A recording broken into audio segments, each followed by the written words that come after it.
که همه این نقش‌ها فرزندای من هستند. یعنی اونها رو من تولد کردم. اونها همش برای من عزیزن.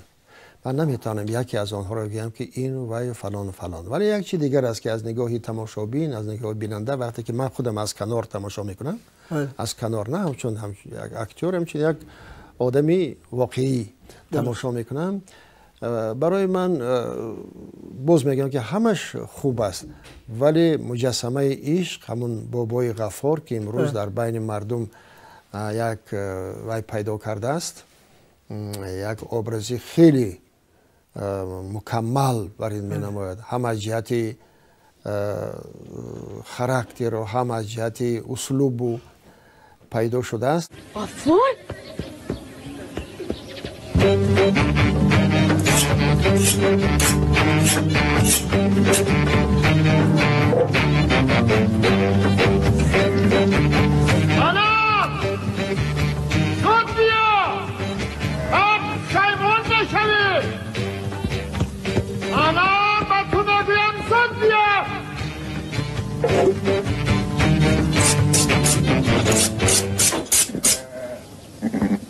بابای غفور، التماس گوسفندا سرتت امام من نمیکشد.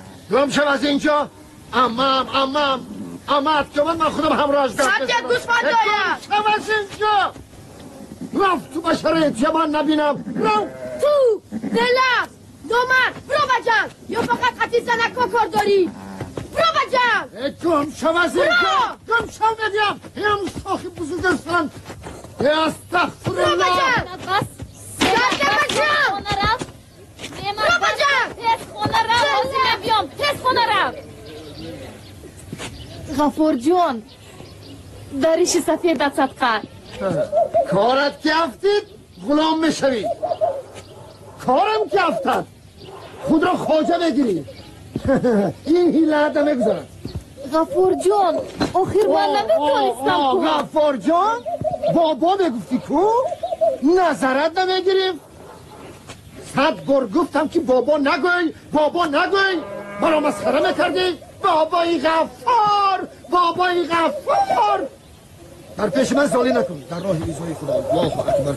التماس نکش. آخر حیوان بی عقل از کجا بداند که شما قسم خورده اید؟ حیوان عقل ندارد. صاحبش هم عقل ندارد. آی بی نعمت شده است. حالا من او را از سیخ کباب میگذرانم. سنم این کاری تو از سیخ کباب بگذرانی؟ دو پاره میکنی؟ اختیارت. من خواستی خودم را میکنم. فهمه؟ غفور جون نخود من به شما دشمن باشم. ضرری رسانده را کی بدهد؟ آکا جون نگو اکا سنم. ببخشید آخر.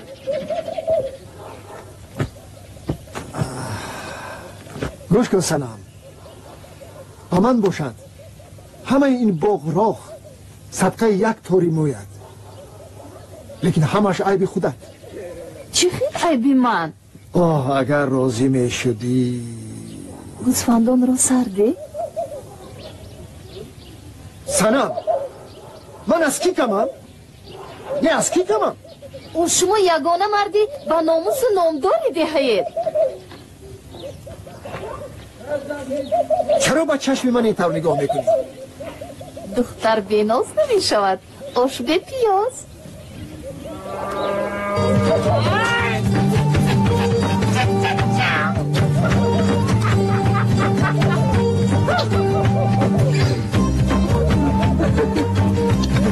باز چکار کنم؟ غفور جون گوسفندا رو به خانه حکنید.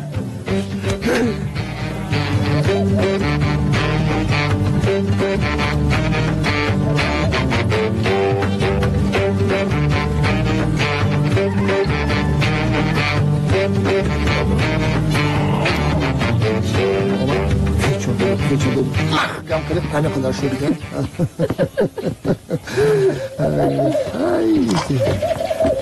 تقدیر قسمتمون چکی نوشته شده باشه دیگر از من کجا میگریزید. غفور جون التماس دیگر گسل نکنید. معلش من راضی. خواستگار فریسانم. نمیدونم. من خودم میتونم. امروز نه خانه دارد، نه زن دارد، نه فرزند دارد، ولی او هم محتاج مهربانی است. او هم میخواد که همچون مثل دیگرها از زنش مهربانی بیند، بیاد که خانهش آباد است، چایش میجوشد، مثلا نون گرم پیش. همین ها نیست، او به همین چیز احتیاج دارد. از این رو در سیمای همون صنم که او هم یک زنک که تنها است غیر از همین جیانش، همه حس میکند که همین زنک اگر راضی شود زندگی اینا بسیار خوب میشود. میخواد که دل همون جیانش یا بده به واسطه همین جیانش با او. خیلی اون طرفش شما خودتون دیدید. مظلم کردن صنم همین است که گوسفندای تو به زمین من در آمد.